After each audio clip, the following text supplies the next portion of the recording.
Good afternoon. My name is Steve Dubb, and I'm senior editor here at Nonprofit Quarterly. Welcome to Remaking the Economy in Fresno. Hope you and your loved ones are healthy and safe in these complicated times that we live in. In today's discussion, we will dive into how leaders in Fresno are promoting sustainable economic models, and of course, we will also be addressing how the COVID pandemic has affected the Fresno community. For this conversation, we will have three speakers share their experiences and knowledge. Veronica Garibay is co-founder and co-director of the Leadership Council for Justice and Accountability. Carolyn Gray is CEO of the Fresno Metro Black Chamber of Commerce and Chamber Foundation, and Kyle Lopez Schmidt is the development manager at Upholdings, an affordable housing developer. We'll also hear an interview I conducted earlier with Sabina Gonzalez Arana. She's the program manager for Central West Fresno City for the California Endowment. A few notes before we get started. First, we're very excited to take all your questions, and we will be leaving time at the end of the webinar to allow panelists to answer them. Please enter any questions you have into the question box, and we will dedicate significant time to your questions. Second, a question we always get is whether we will share the slides. NPQ always shares the slides and recordings of the webinar afterwards, so please do not worry about that. Finally, we are very happy to offer this webinar free of charge to our community, but of course it is not free for us to produce these things. So if you can, and I know this is maybe not be the best time to ask, but if you have the ability to support NPQ today, please consider doing so. You can also support our work by joining the conversation via social media with our hashtag #RebuildTheEconomy. Share your comments and questions. We'd love to hear them. So thanks for being here today. And we'll also have a brief survey after the webinar. So I encourage you to be on a lookout for that window after our conversation. And now to begin, I'm going to share a few slides to help frame today's discussion. So why have an NPQ series on remaking the economy? These are some of the principles behind our work: building awareness, identifying examples, thinking about different narratives, highlighting pathways to change, and emphasizing the critical links that exist between different presenters. Next slide, please. And a little bit of background on Fresno. Fresno is a city of 530,000. About half of its population is Latinx. And you can see it's a majority color city in the Central Valley of California. Median income 47,000 and a pretty high poverty rate, close to 27%. Next slide. Just a brief couple historical notes. This was originally land that was occupied by the Yokut and Miwok peoples. As a settler city, it was founded by Central Pacific Railroad in 1872.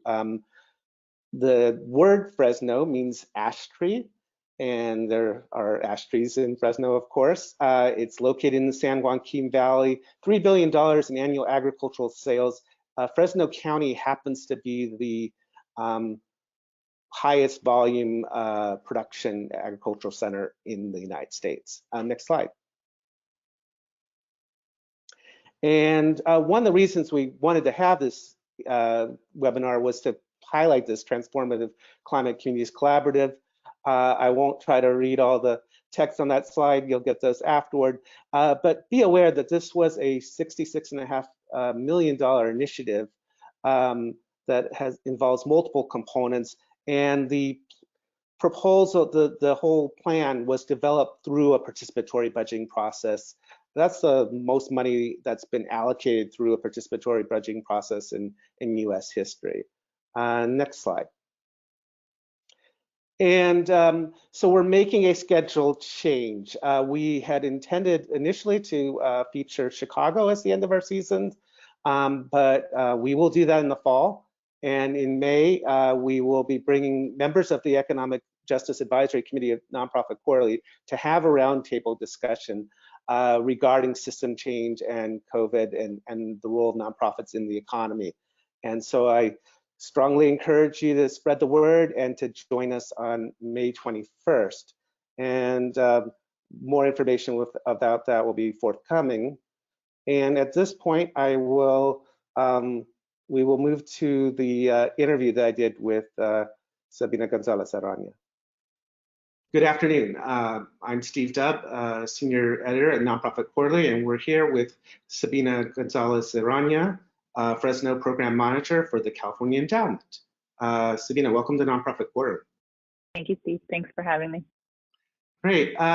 Could you begin by telling us a little bit about your background? I am an immigrant from Mexico, originally born and raised in Tijuana. I actually came to the United States with my mom when I was around 14 or 15. The reason being because the situation on the border in the mid-90s had become increasingly violent and increasingly unsafe. And we were two women living on our own. So my mom decided to get out of that situation and was offered a job at a community media network in Fresno, California. So she took it, and we've been living in Fresno since. Fast forward about 2 decades, and 2 children later, we've actually set down pretty firm roots in the central San Joaquin Valley. I'm very proud to call it my home and the home of my 2 kids. Could you give a little bit of background as to what the community is about? The Central Valley and Fresno in particular is this city that is a fascinating combination of an agricultural town in the sense that many of our community members are connected to the ag industry, to the multi-billion-dollar ag industry. And at the same time, while it's a very agricultural feel, we are a city larger than Oakland, larger than Sacramento, with about 500,000 people. And so we also have sort of a big city dynamic. One other thing I would say about Fresno is that it is one of the most diverse cities in California and probably in the country. Just in our school district, the urban school district, we speak about 80 different languages. You're at the California Endowment and leading their Building Healthy Communities site in Fresno. Before I ask about the program, I guess I should ask about the coronavirus and how you're responding. We know that, so many of our community members suffer from chronic illness like asthma. So many are seniors, so many are children who are living one step away from homelessness.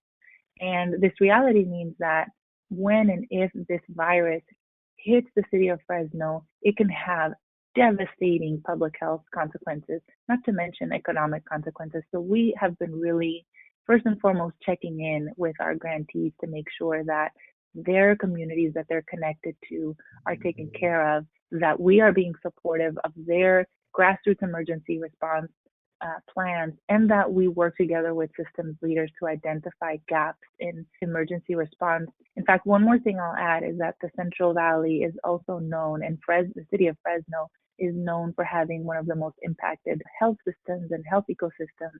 So delivery of care was already extremely strained, and the threat of having even more sort of acute needs for medical attention and emergency attention is really straining our health system. So it's all hands on deck. So the Building Healthy Communities program itself dates back, I believe, to about 2010. What has been the role of that program, and what would you say are some of the highlights that have been achieved?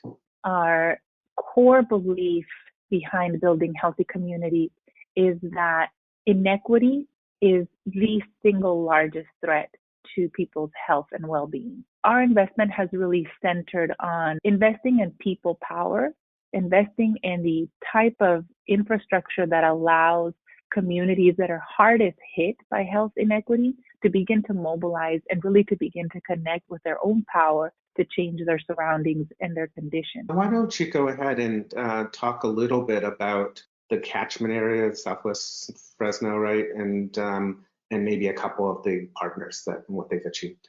One example has been the Invest in Southwest campaign. They have engage with the city of Fresno to change the city's general plan to make sure that there is an investment in parks, a major systemic investment in parks, and a reinvestment in South Fresno, which has the poorest park score, across the country.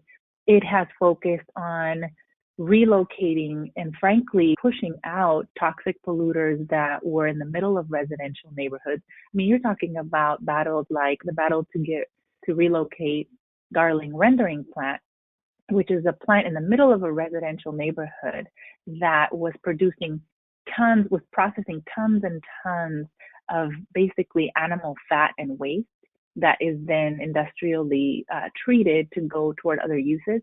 But it is so deeply a nuisance and so deeply polluting to the surrounding neighborhood.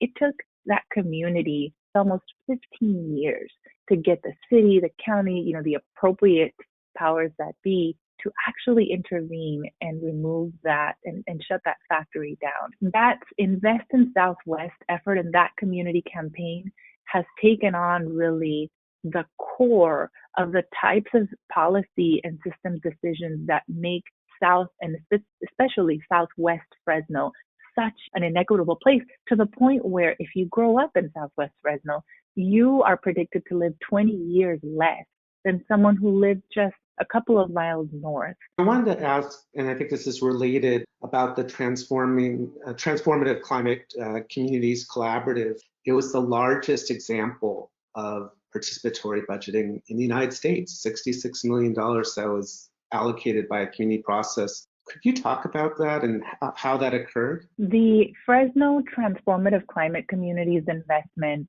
that was actually $70 million direct allocation to the city of Fresno was a direct result of some fierce advocacy. So what the community members were actually able to do was to very strategically engage the state, like the state agencies that actually allocated the funding, to engage the city of Fresno, to engage business leaders, nonprofits, and to really create a wave of public opinion and accountability and transparency that really to this day has ensured that that funding has gone directly into Southwest Fresno, Chinatown, and the surrounding neighborhoods that actually are the impacted neighborhoods, where the original intent of the city was actually to invest in only high-speed rail stuff that had no tenant protection, no gentrification protection, and where that initial plan had no guarantee that any of the most impoverished communities were actually going to see a benefit, and where it wasn't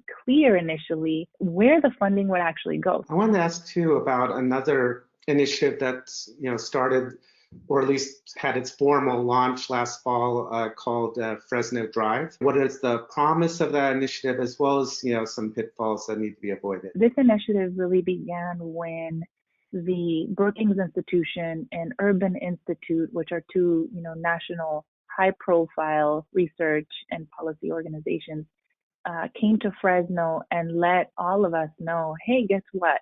Your city is actually dead last. You're ranking dead last when it comes to not just economic performance, but also economic inclusion. When we dug deeper and assembled sort of an executive body of systems leaders and some community advocates, not many, in fact, community advocates had to insert themselves kind of forcefully into that conversation. But once that conversation actually happened, the crux of it has been, how do we make sure that we develop an economic development plan for the city of Fresno that does not continue the mistakes of the past? Part of the conversation has been about how to address the deep inequity in our current city's economic system, and how to have a conversation about systemic racism and the root cause of why we are here.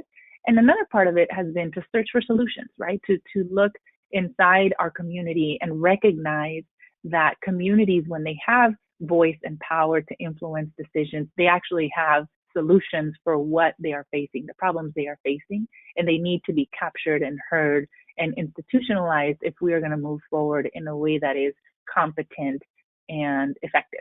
I want to ask about your program. So it was a 10-year initiative that was begun in 2010. That means the 10 years are up in 2020. What is the plan? The California Endowment is currently still in the planning phase of what we are going to end up doing for the next 10 years, which means I cannot say with any certainty, this is exactly what we're going to be doing between 2020 and 2030.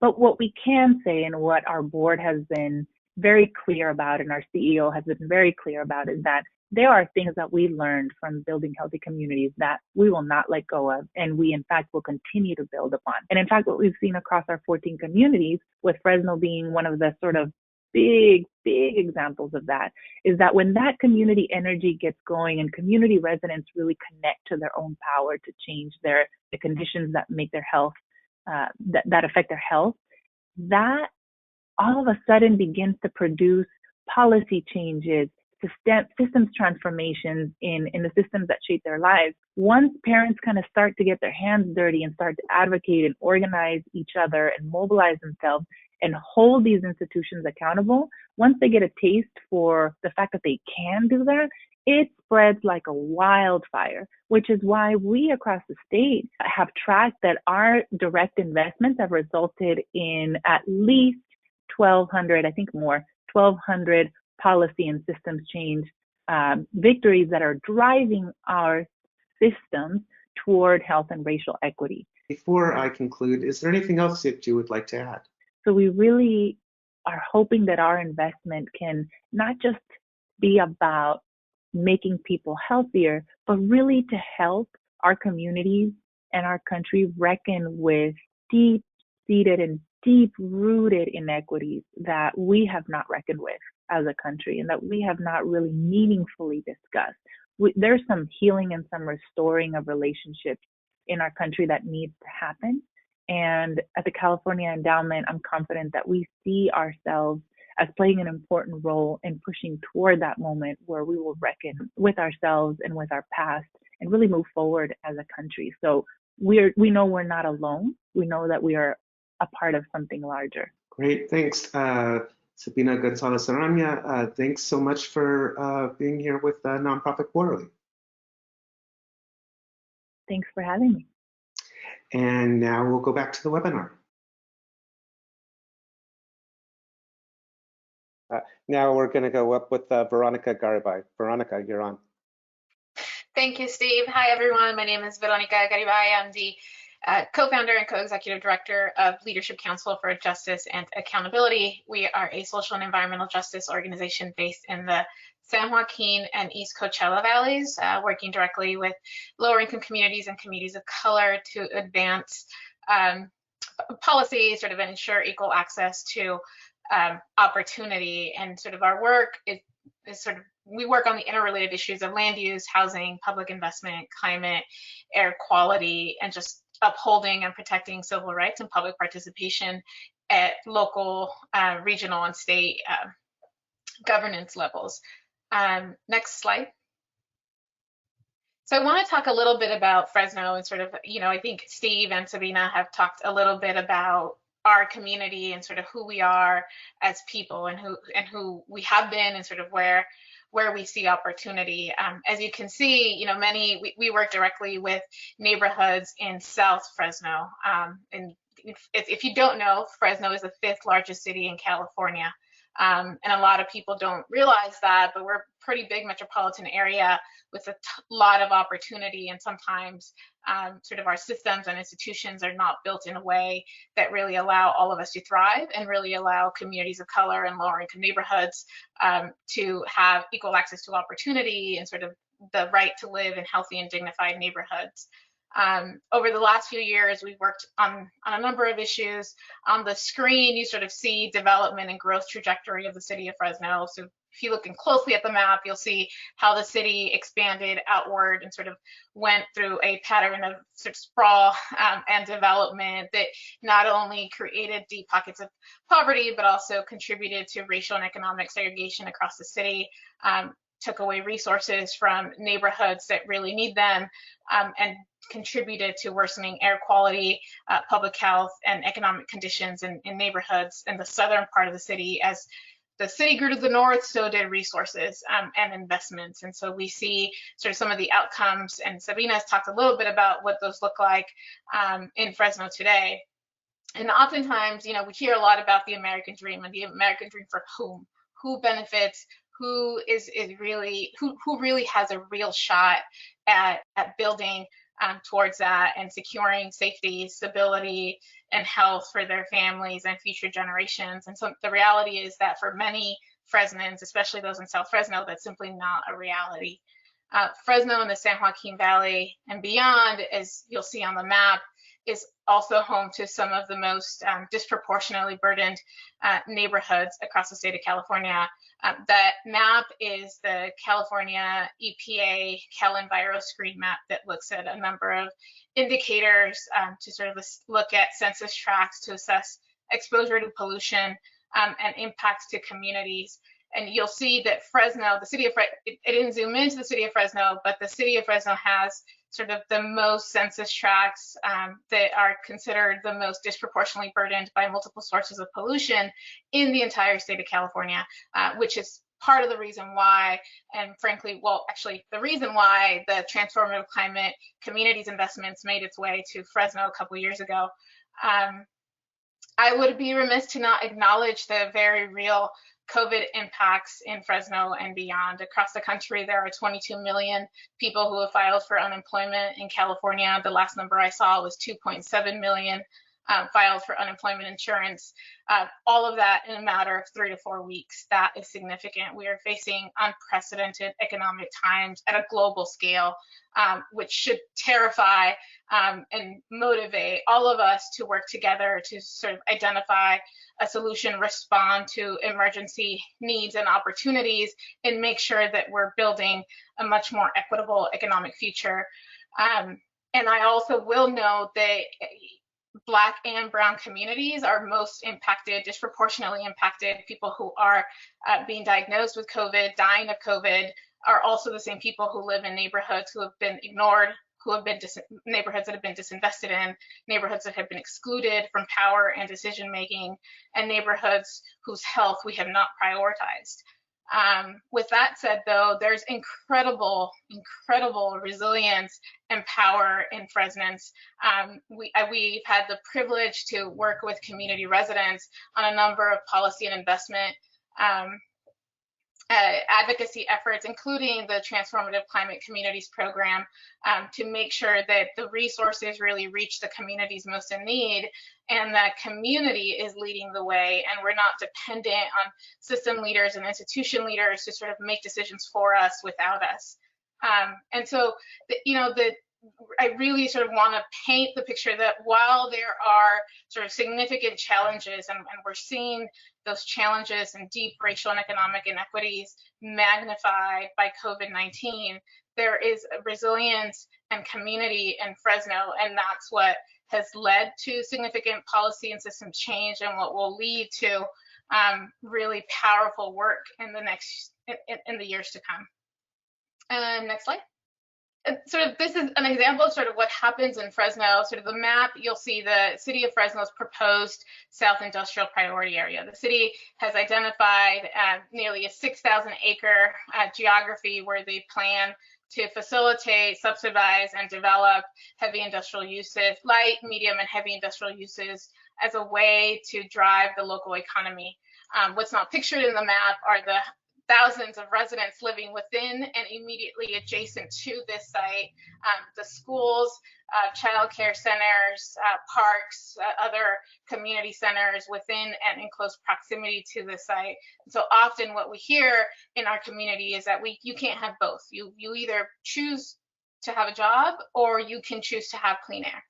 That is simply sort of a false dichotomy, sort of a misconception that we urge local, regional, state, and national leaders to sort of stop perpetuating and stop exacerbating. We can have both. The reality is that we can be sustainable, we can be smart, and we can make sure to protect the economic, health, and environmental well-being of communities most impacted in neighborhoods like the city of Fresno and neighborhoods across the state of California. All right, the other sort of important point that I'd like to highlight is sort of the power of policy and investment, buried in development codes, buried in zoning code ordinances, general plans, specific plans, land use documents or sort of policies that further perpetuate and drive economic, health, and environmental inequities. And that's what we've seen happen in Fresno, sort of historic and ongoing discriminatory decision-making sort of has led to structural racism, has led to structural inequalities, and has led to sort of people literally dying. You heard from Sabina that folks who live in Southwest Fresno are expected to live 20 years less than folks who live just a few miles to the north of the city, and that's simply unacceptable. The other point is sort of how we talk about workforce development in Fresno and how we create economic opportunity. We seem to think that as long as we can create thousands and thousands of jobs, we're going to be okay.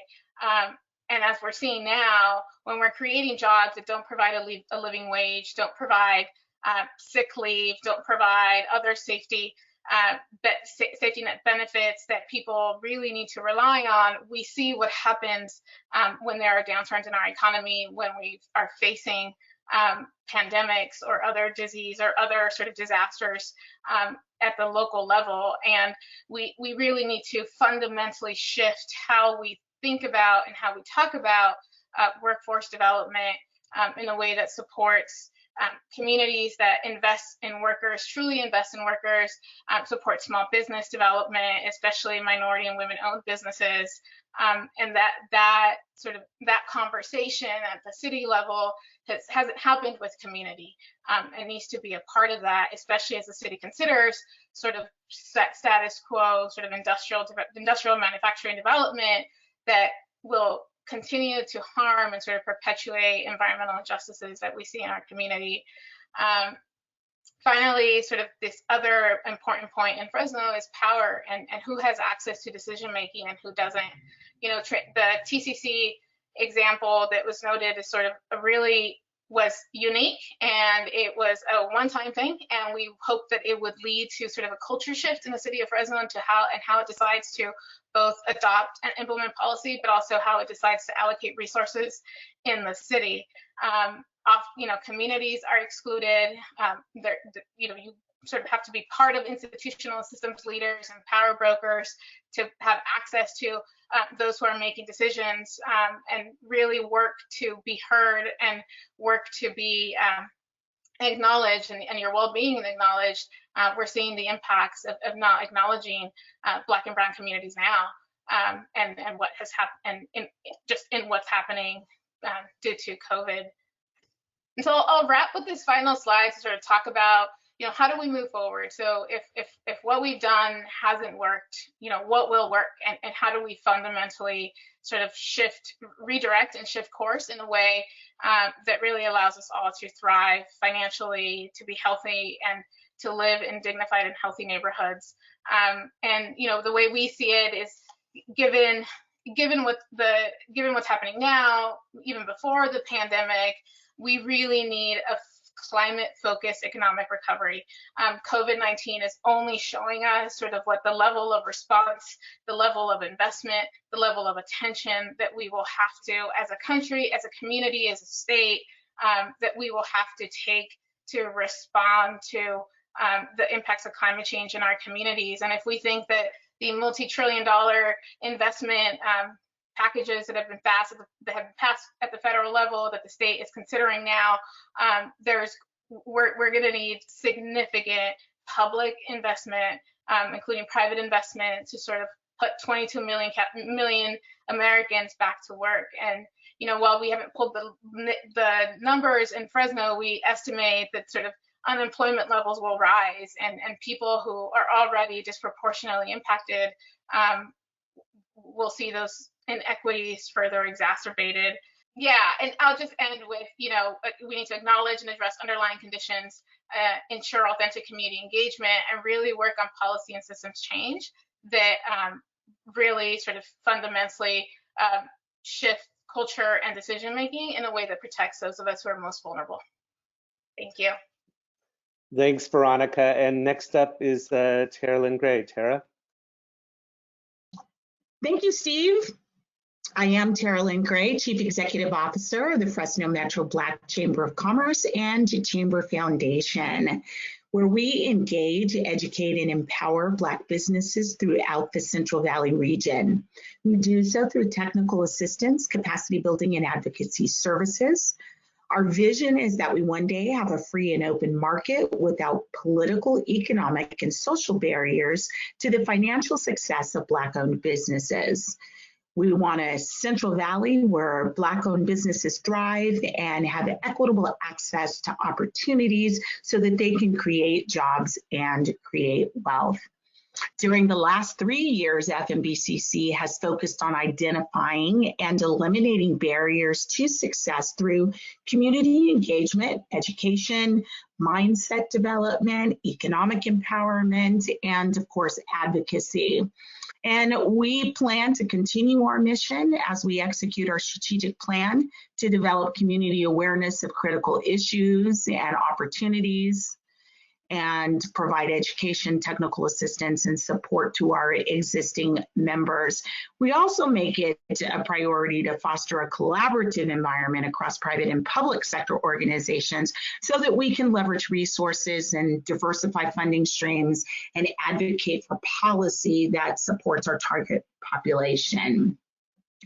So locally, businesses of color account for 16% of all businesses in the region, but they only receive about 7% of the total number and value of CRA-awarded loans under $100,000. So pre-COVID-19, our businesses were faced with access to capital barriers, low loan approval rates, high interest rates, and being overlooked when it comes to addressing immediate disruptions in capital flow. All of this has been exacerbated by COVID-19. Already a problem if you were a woman of color who was less likely to receive support from financial institutions and the financial resources and accessible technical assistance. But COVID-19 has really created a crisis within a crisis for those in the African American community. African Americans are dying at a much higher rate than all other ethnic groups in the United States right now as a result of COVID-19. We've seen the states that have topped the chart, Illinois, 42% of the deaths, Louisiana, 70%, Michigan, 40%, and California near 40%. So we have the greatest health disparities, disparities in standards of care, less access to affordable health care. And when we do have health care, our pain is not treated at the same levels as others. So this overlaying already persistent access to capital and business growth issues creates a significant level of trauma for African Americans and other people of color during the COVID-19 pandemic. Next slide. So the coronavirus really arrived in the Central Valley at a time when the area's civic leaders were already organizing to overcome the devastating impact of what we've characterized as generations of chronic economic distress and racial disparity. And in a very short time, as I said a moment ago, the pandemic has really exacerbated the economic distress and really highlighted the already urgent, critical, and persistent needs of the people who make their homes in the Central San Joaquin Valley. So what's real and what's not? I think that our government moved very quickly to pass a couple of pieces of legislation to provide relief to citizens and to small businesses. But what's not real is whether or not that money is really making it to the street. We've heard that the money to date, 85% of it had already been distributed in the PPP program yesterday, and it looks like pretty much by the end of the day today, it will all be gone. What's real, there was a package. What's not real is significant help to Main Street businesses. like the businesses that we help. Next slide. While we don't know the full extent to which this crisis will impact the region, we can be certain that it will disproportionately affect our most vulnerable, making the implementation of the initiatives that are contained in our DRIVE portfolio, which is developing the region's inclusive and vibrant economy. It's a portfolio of 19 initiatives, and I am spearheading the Betting Big on small businesses owned by women and people of color. And I think that the look ahead for our businesses has to contain initiatives like that.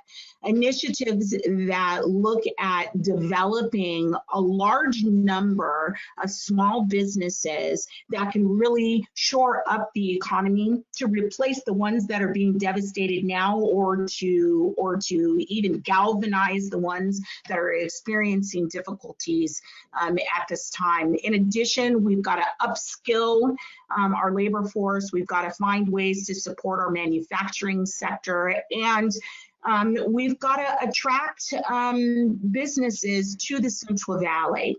So I think if we're able to do that, I think that the look ahead for all small businesses, and especially small businesses owned by women and people of color, becomes very positive.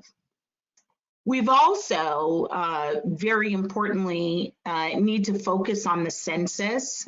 We have been doing work in our office to make sure that folks that are called hard to count and are traditionally undercounted do indeed get counted in this census. And of course, COVID-19 is putting a dent in that work. Most of that work is work out in the community, door to door, literally going and looking for our homeless that are not necessarily easy to identify or easy to reach. We have folks that don't have running water. We have folks that don't have telephone, that don't have internet, and all of those folks are very difficult to count during this time. So last slide. I think look ahead for small businesses. I think we have difficult days to come in our economy, and we are working to make sure that we provide a pathway forward to prosperity for our businesses who have been left out, frankly, of the CARES Act and have not received the support that was originally intended. Thanks, Tara. And next up is Kyle Schmidt. All right. Thank you for joining, everybody. My background is in all over the place related to community development, architecture, community development, finance, business leadership around food systems. And just last week, I joined a affordable housing development company called Upholdings that's out of Chicago, but we're forming a Fresno office to focus on building a pipeline of affordable housing development in the Central Valley. A good amount of context to this work. There's history of segregation and equity deeply baked into Fresno's past, and other speakers have touched on that, but just to highlight a few things in context of some maps. Redlining was significant in Fresno. There was the other side of the tracks. Fresno was founded around a railroad depot, and one side was for people of color, one side was for the white population, where the main business center was. As the city continued to grow, neighborhoods were segregated in who could get access to lending to buy housing. As the federal highway program came in, both the 99 and the 180 freeway decimated business districts that were primarily people of color, and went through lower income neighborhoods and had a real dividing impact for the community. And then as development has continued to happen, affordable housing has been concentrated in low income communities, and it's the kind of concentration of that has had a compounding effect, along with concentration of heavy industrial uses in those same neighborhoods that Veronica touched on. Next. So the result of that is we see this concentrated poverty that lives on to today. You see that big red splotch of concentrated poverty in this Fresno map, towards the city center and southwest. Next slide. As you overlay other factors, food deserts, where there's a lack of access of full service grocery stores and healthy food options, you see that these things are correlating with each other. You could overlay other health factors and see that there's an overlap of people that experience asthma and other chronic diseases. You'll see an overlap in educational attainment in those same areas. So all of this is really systemic issues that fight against these communities having equitable access to the things that we all expect in a community that we live in. And further, this even continues today in some of our institutions. I've heard from professors and doctors that are interviewing for positions with hospitals or the university that are toured through certain neighborhoods and told this is where you should live, this is where you should not live. So those kinds of inequities can continue to today. Next slide. So those are really areas that I've dug into in the community development work, looking at the assets that we have. I think community members really have the passion and the need the power to be able to solve problems for the communities. They just need to be given the tools and given the support in order to do that. So in that vein, we see a strong network of community development corporations in our communities that have been doing power building and other advocacy organizations working to get that power into the community. We're beginning to see affordable housing development put into high opportunity areas. That's a shift in focus on putting affordable housing where there is low income, which often lacks opportunities like education and job centers, and shifting towards deconcentrating that affordable housing into communities that have good schools, have access to transit, access to job centers. And further, we see this real strong national attention and some more funding coming towards the area, and highlighting last, like Fresno's scrappy can-do attitude that's been here for forever, of people that really struggle with poverty, figure out how to solve problems for themselves when the government doesn't show up to do that. And we form these informal networks, and we have this spirit of innovation here that is really remarkable. Next slide. And then, last, there's still a lot of challenges and barriers to community development. These entrenched power structures that continue to resist quality development and continue to allocate resources in an equitable way. We hear these big splashes about things like the TCC allotment, but when you compare that to investment in heavy industrial, compare that to the investment in the infrastructure in wealthy neighborhoods, it pales in comparison. So we need to continue to fight for those equitable resources. And then I'd highlight a lack of community development professionals here, specifically women of color being in community development roles and having the support and educational attainment that gets them to the spaces where they're able to make those impacts in the community, and driving the capacity and resources towards organizations that are making those hires. And I look forward to questions about this work. Okay, thanks, Kyle. And we'll wait for everyone else to rejoin. And hopefully Tara soon. Oh, there you are. Okay. Fantastic. I tried to speed through to equitably provide some extra time for Veronica and Tara, because they deserve it. Well, everyone deserves more time, and thanks so much for your presentations. I thought I'd ask the question this way. There's a lot of different ways to ask it. Maybe I'll go one at a time. Maybe Veronica, if you could talk about Leadership Council's work and sort of what you feel like were the beyond what you just presented, what would you draw out as the highlights of the work? We'll call it in the before times, if you will, and how are you guys responding now? And then I'll ask the same question of Tara and Kyle.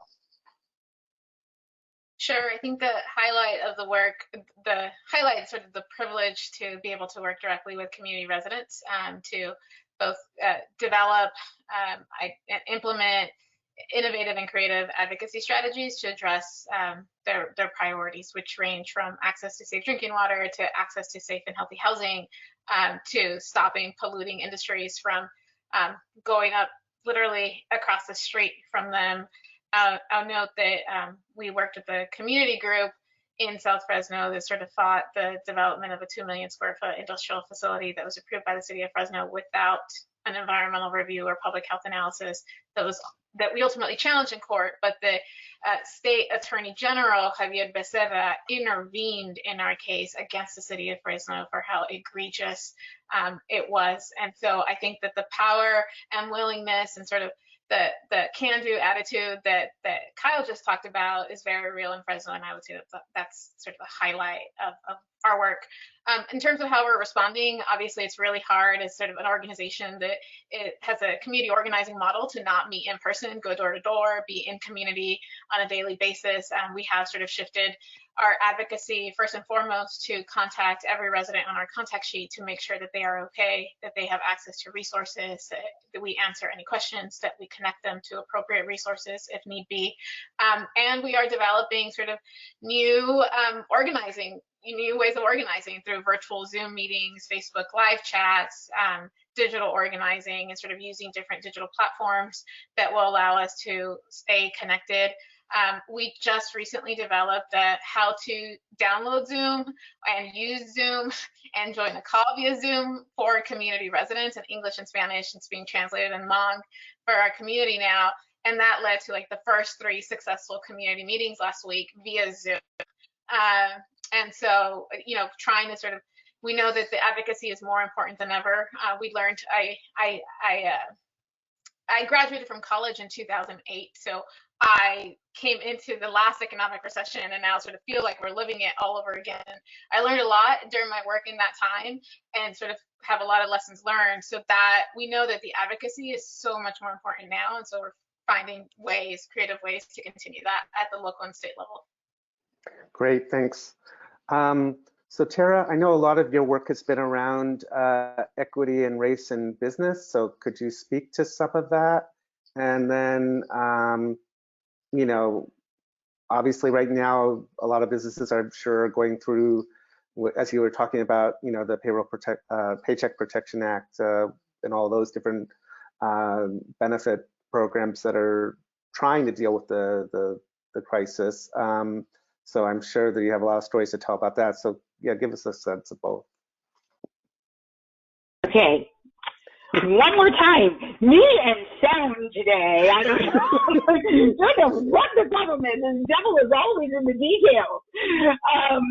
Yes, our work is centered around providing opportunity and access for people of color and specifically for Black-owned businesses or Black entrepreneurs. And we, unfortunately, are faring the worst. We were faring the worst prior to COVID-19, and it looks like with the devastating effects of COVID-19 and the unfairly, I can say it that way, unfairly promised aid for economic recovery is not properly going to people of color. We have the smallest businesses.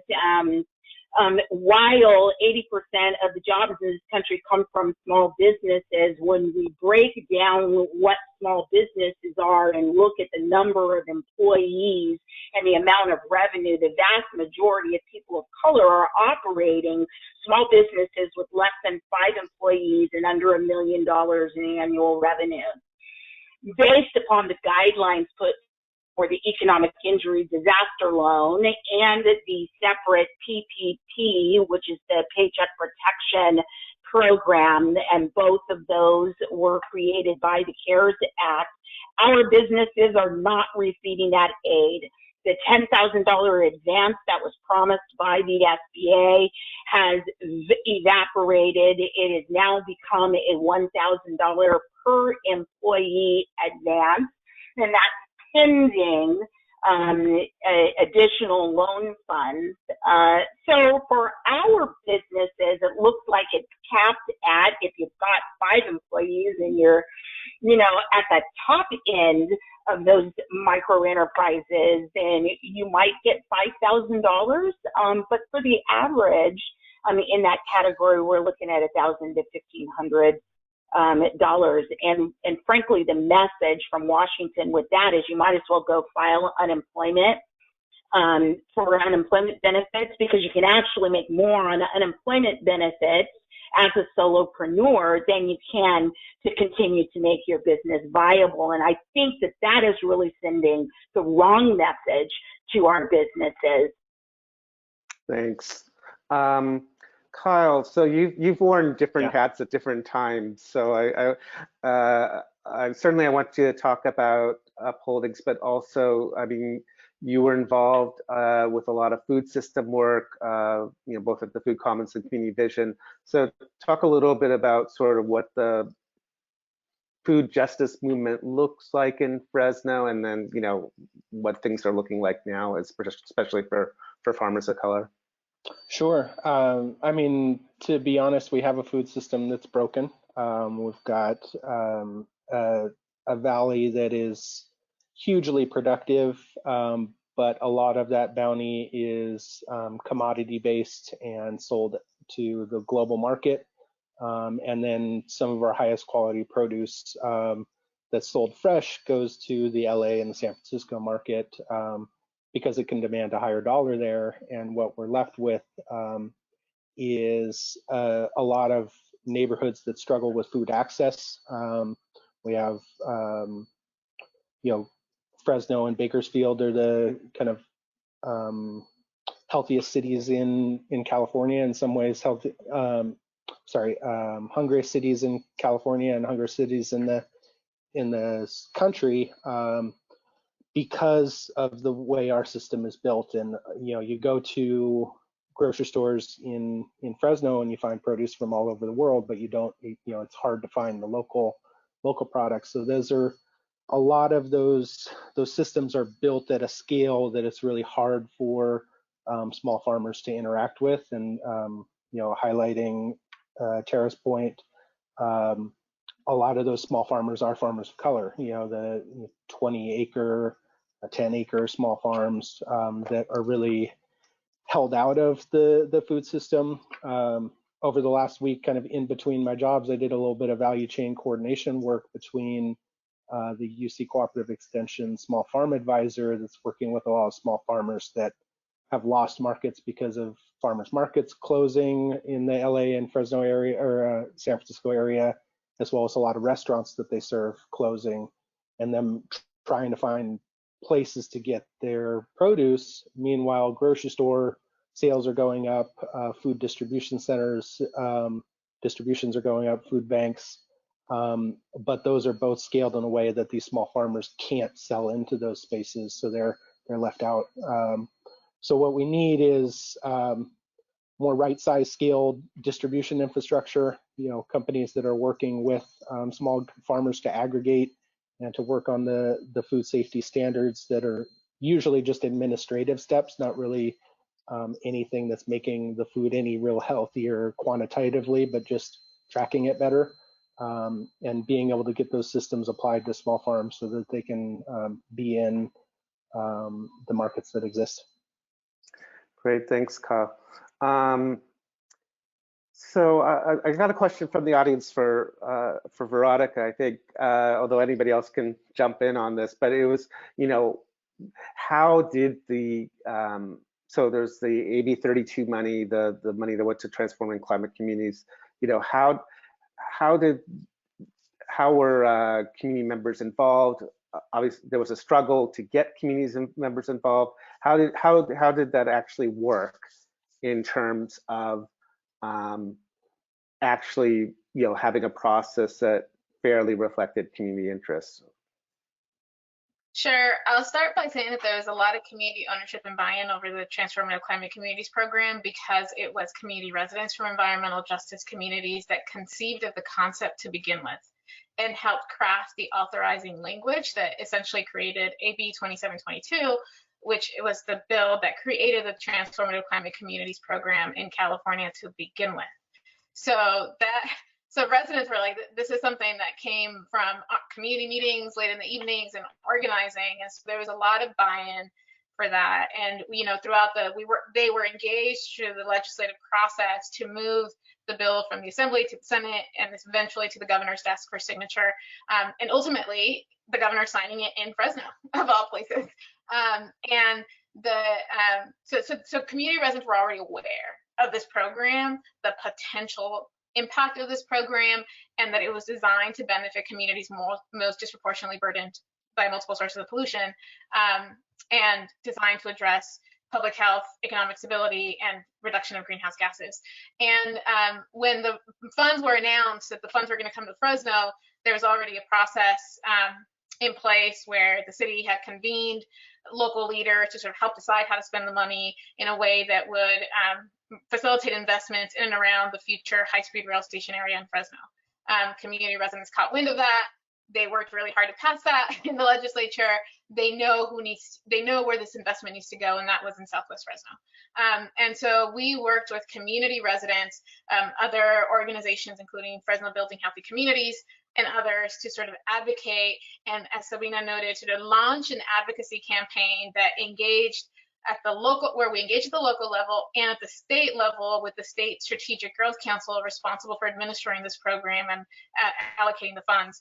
And that led to negotiating with almost everybody and engaging community residents to, you know, to turn this into a participatory budget process. And we heard a lot of no's. There's like, there's no way, like, how would you facilitate something like this? How would you, like, you're talking about $70 million, you're not talking about $200. How does this even happen? And so for us, it was like, this is an opportunity for Fresno to not do backroom deals and work in transparency and earn the community's trust that it has lost due to historic discriminatory actions and decision making. And so we landed on, we're going to have 6 meetings, all within a period of a month and a half, to decide how to spend this money. But, you know, the city of Fresno, we hired a facilitator to help facilitate these meetings. The first meeting, some residents conveniently, not conveniently, they call it the meeting from hell, because it was held in a downtown building on a hot August day I think it was August in Fresno. So if you've ever been in Fresno in August, it's about 103 degrees. The room did not have AC. The city expected and was prepared for about 30 people to show up. 400 people showed up. There was one key for a restroom, one restroom that you had to find. And so this really sort of elevated and demonstrated to the city of Fresno that community is here to work. This is a process that the community wants to own, wants to work on. We are committed. And this is our investment that we worked hard to sort of receive from the state. And that over those 6 meetings, you had participation from more than 300 residents at each meeting, which ultimately led to I think it was one vote that was a no, a nearly unanimous vote for the final package that was ultimately selected. But that happened not because system leaders and business leaders and others decided that that was the right thing to do. It was because community residents demanded that that was the right thing to do.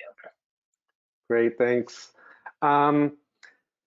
Carol, maybe I'll ask you about Fresno Drive. We're going to have, you know, a piece on that going out after the webinar, but that this was an initiative that, you know, was referred to by Sabina in the interview. And obviously the business community was involved in that. Talk a little bit about, you know, who are some of the businesses in the chamber, you know, the ones that are being affected by this crisis. So who are those members? What was sort of the vision behind this Fresno Drive initiative, and where are things right now? I know it's chaotic, but any light you can shine on that? First of all, to give a shout out to my membership, thank you very much. I will give a shameless plug to Dr. Rochelle Thomas of LA Psychological Services, providing mental health services that we so desperately need in our community pre and post COVID-19. Corey Jackson of Scrub Can, who has a great disinfectant product and eco-friendly residential and commercial cleaning services. Wendell Pascasio, Imperial Electric, Jolon Chen, J&L Mechanical, Arthur Moyer, Full Circle Brewing, Shantae McDuff, Taze Cakes. I'm telling you, she has the best red velvet cupcakes stuffed with goodness that you have ever tasted. Monisha Edwards, Truth and Branding, Desiree Washington, Take 3 Burgers, James Archie, Streamline Communications, Tashaka Teray, Teray Environmental Engineering, Dr. Cassandra Little, Care Coaching and Consulting, and finally, I cannot forget Dr. Bernice and Tommy Mellon of Cool Breeze Solar Hats. Those are just a few of the businesses in Fresno that are our members, that are involved in our programs, that we advocate for on a daily basis, and they are suffering right now. I've spoken to each and every one of them personally many, many, many times. Oh, and I can't forget my Dr. Karen Crozier and Shantae Davies Balch. I mean, I could go on and on and on and on, but these are small businesses here that are trying to rock and roll and are not getting the funds in order to do it. But we are a resilient people. That thing is for sure. And we will find a way to overcome.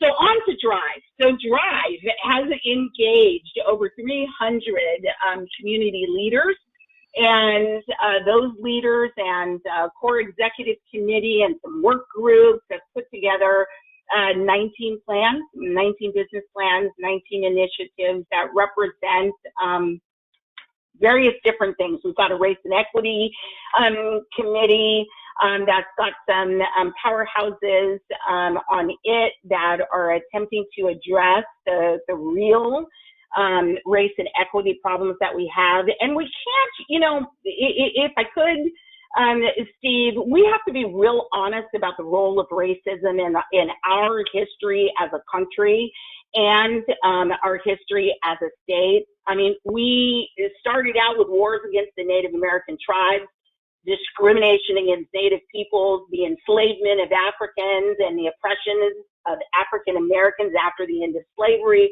the internment of Japanese Americans during World War II, and persistent discrimination against immigrants.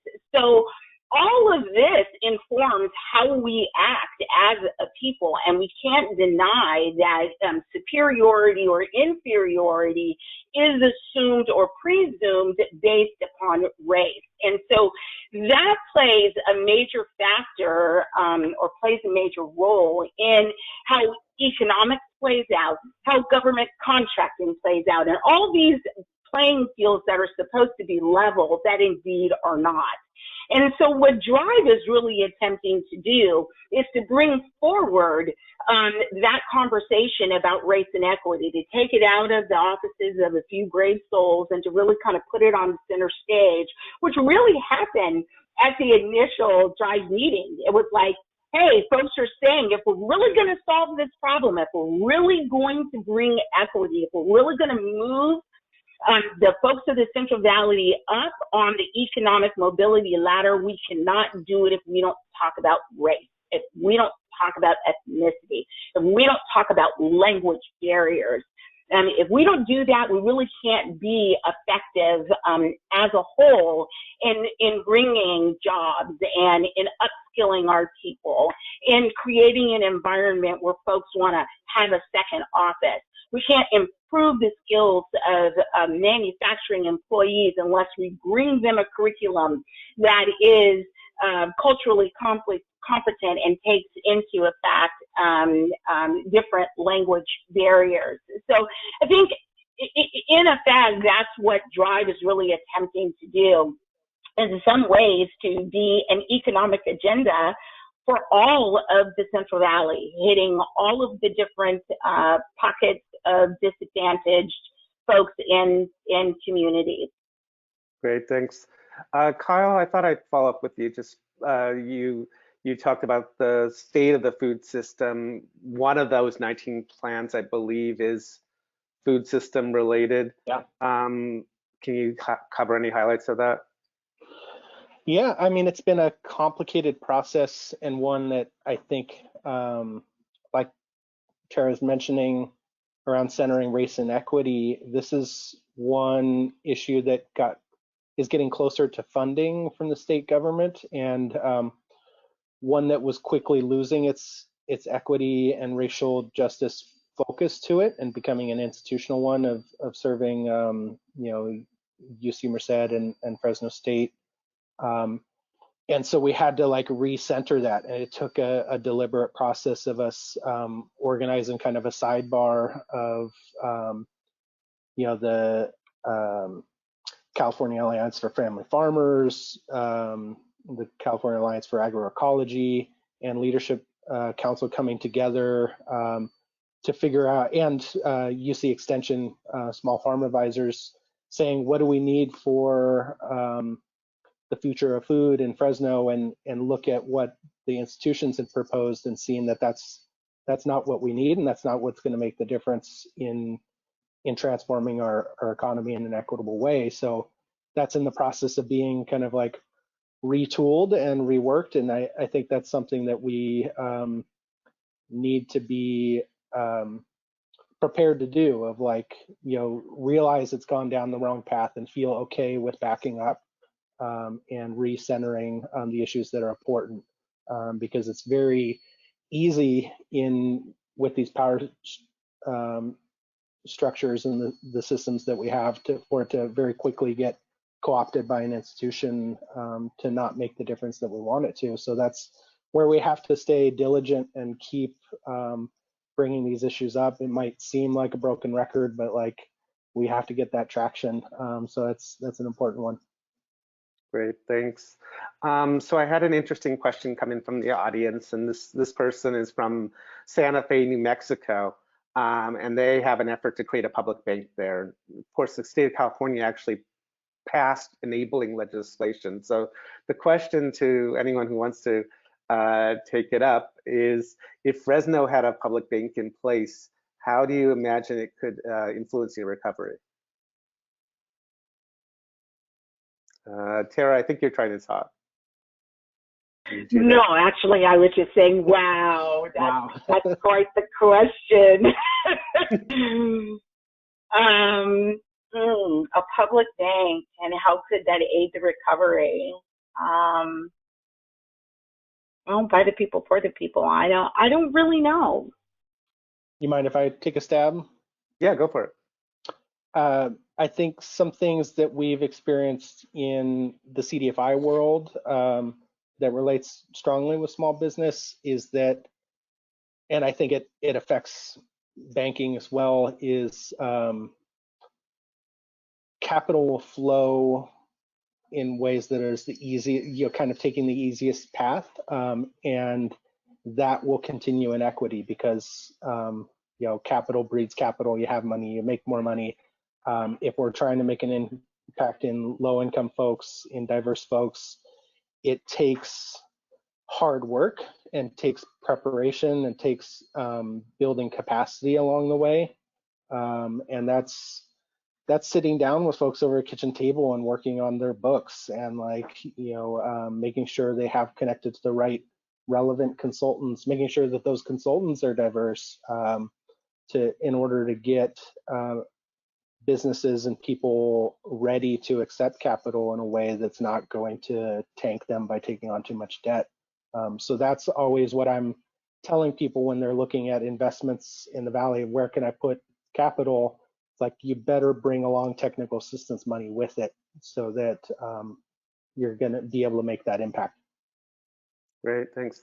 Veronica, do you want to jump in at all? Oh, okay. Tara, go ahead.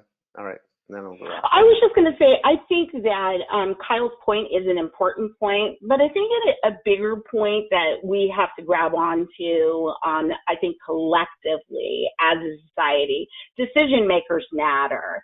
And I think it's less about whether it's a public bank or private bank, rather than who's running it, what are their values, and how are they making their decisions. And I think that the effort that we have made in the Central Valley to make race and equity a central point in the conversation, any organization that is going to do that and is going to value that and is going to use that information to make decisions, that's more important than what their structure, what their formal structure is.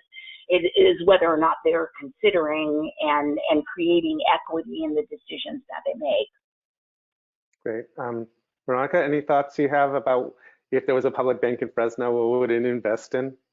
I would just add that, well, I haven't done a lot of work in the sort of banking and sort of financial system. I do know that organizations like POVED in the Bay Area worked really, really hard to pass the enabling legislation in California in the last legislative year that I'm sure can sort of speak to the greater detail of sort of public banks and the power that can have. I do think that the public bank, the private banks and big banks, are not working, create sort of the same economic and racial disparities that we've been talking about this entire time, and sort of are not value-based, are not community-based, and are not decisions in lending and capital investment, and are not made in a way that keep people in mind and keep equal access to opportunity in mind. And so I think sort of democratizing our financial system and our banking system and lending system, including how credit works, and all of this information could, all of these interrelated issues could really go a long way in investing in businesses and entrepreneurship that is, can be scaled from Fresno to beyond the metro area and out to the extending areas. So yeah, that's all I'd add. And I think Antonio at POVED is such a great resource on these issues, and happy to share that information with the webinar organizers if folks are interested. That'd be great, thanks.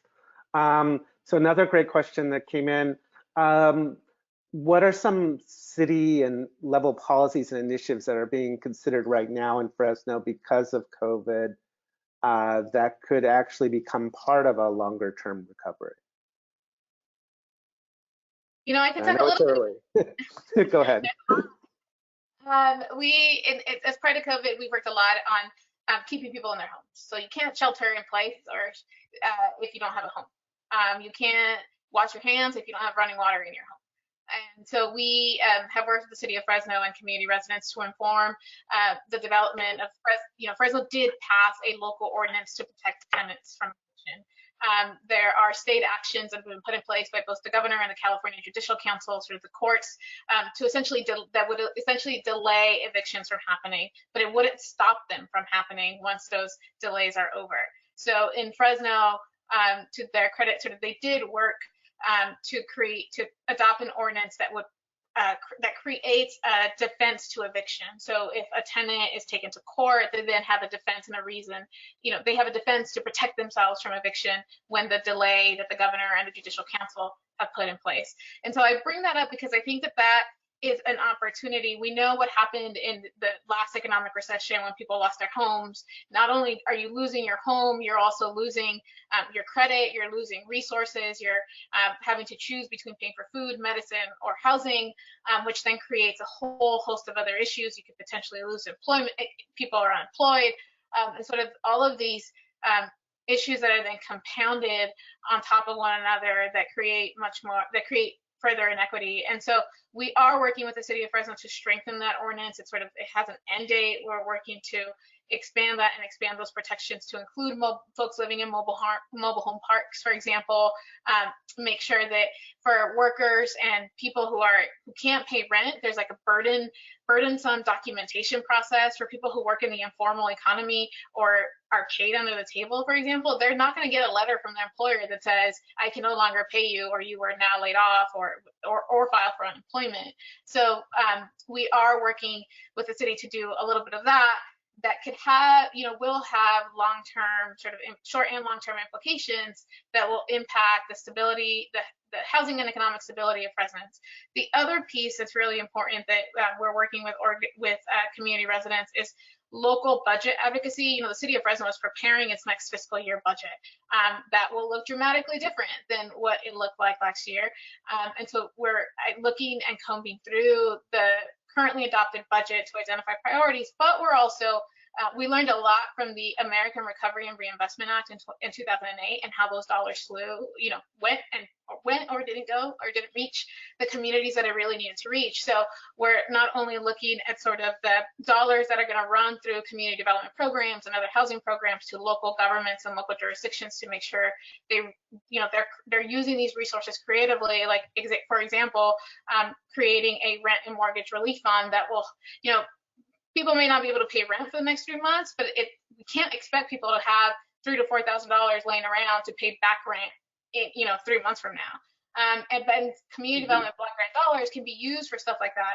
The other sort of pot and advocacy that we're gearing up for is the coronavirus relief fund that was included in the CARES Act that will go directly to the state and local governments and doesn't have a lot of sort of requirements as to how they spend the money. It has to be COVID related, it has to be in response to the public health emergency, and it can't be an expense that was otherwise already budgeted for in the currently adopted local budget. And so there's tremendous opportunity to work together to advocate for how to smartly and creatively use those dollars in a way that focuses on resilience, on climate. Like, I cannot underscore how much this has to be a climate-focused recovery effort. We are seeing a preview of what's to come with the threat of climate change, and we have to be really smart about that. And then, I know that the city did create a small business loan fund that maybe Tara could talk about that I haven't been as engaged in, that's also looking to doing some policy in the long term around that. Okay, that sounded like a handoff, Tara. Did you want to take it? Yeah, the city of Fresno did pass an ordinance, Save Our Small Business ordinance, and set aside $750,000 in small loans to those small businesses that are missing out on the CARES Act recovery dollars. And our small businesses are eligible for up to $10,000 in a loan. That application period closed on the 12th of April, and I understand they had pretty overwhelming response to that in terms of applications. Our local CDFI, Access Plus Capital, has been the administrator of that program and is going through the applications and creating the eligibility list. And then it'll be a lottery for those that actually receive the loans, and they're looking to kind of create parity across all of the various different districts, city council districts. So very swift and very immediate action on the part of city council, and I think that they should be applauded for taking that action. We wish it was more money, but nobody has an unlimited checkbook or checking account to draw money from. But we certainly are very pleased with the swift action that they took in order to make that happen. Great. Thanks. So there's a question for Kyle, and this is a bit of a pivot, but we're going to try it. All right. So the question was if Kyle could discuss any lessons learned through the Food Commons. So I know that was a project you were involved with at one time. Yeah. I think it's a long answer. It was a local food business initiative to build a kind of locally controlled, locally governed, vertically integrated food business company that included organic farming, distribution, and customer-facing brands. Worked there for 4 years before leaving the company to join Community Vision's CDFI. It was difficult work. I think it just went out of business in December of 2019, so about 2 years after I left the company. That kind of complicated issues. It's really difficult work this time in farming, where expenses are going up with issues like farm worker overtime pay. So the expenses for that is going up. The expenses for water is going up, but food prices are not. So that's something that's really challenging in local food systems work, is you're competing against low price commodity crops that are coming from international markets. So there's taking a lot of culture change for people to, if we want healthy food, if we want farm workers paid well, we have to pay more for our food. And that's something that people that are on the low income can't do. And so we have to like really think about how those trade-offs work.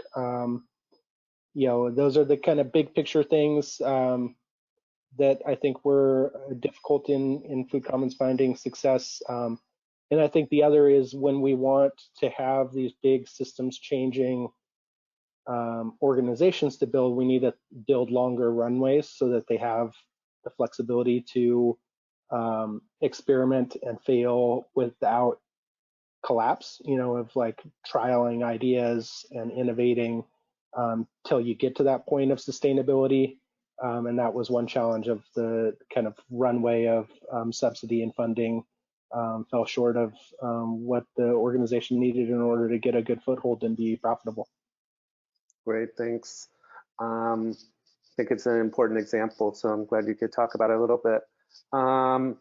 So I'm going to ask one last question, and you know, you guys get like a minute each because we're running short on time. But it was just, so this is a broad question. You know, sort of you can think of it as like a mini closing statement. What would a more equitable Fresno look like to you? So whoever wants to jump in on that. I'm happy to start. I think one that sort of where there is a fundamental culture shift in decision making that is more inclusive of communities that have been excluded for far too long. Thanks. Tara? I think a more equitable Fresno looks like thriving multi-ethnic businesses in a downtown area with tons of food choices and things to do in the evening. Yeah. Okay. Kyle, you get the last word here. Sure. I mean, a more equitable Fresno is when the white guy doesn't get the last word. So no, I think we're building it together. I think a lot of these, a lot of folks are really working together now. You know, both Tara and Veronica are great partners, and I just want to continue to be an ally in that work and make sure that it's successful and put all my energy into that. Great. Because I want to make you happy, Kyle, the black chick wants the last word on that. I want to shout out to the Central Valley Community Foundation, who, when they started Drive, I was rolling my eyes going, this will never work. Are you really serious? And I just really want to give a shout out to them. They have continued to carry the water on this. They have pulled together 300 community members and compensated them. Real partnership, right? Have shared in making it happen. So I think that they deserve a shout out for all the work that they've done on Drive. And then you don't have the last word, Kyle. All right. Well, thanks, thanks everyone for making your time available for this webinar. You know, and what's obviously a difficult time for us all. So thanks to Carolyn Gray, Metro Fresno Black Chamber of Commerce and Foundation, Veronica Garibay from the Leadership Council on Justice Accountability, Kyle Schmidt from Upholdings, and thanks to all of you, our viewers. And again, we really appreciate your support. Again, feel free to get online at #RebuildTheEconomy. Thanks so much. Thank you, everybody. Thank you.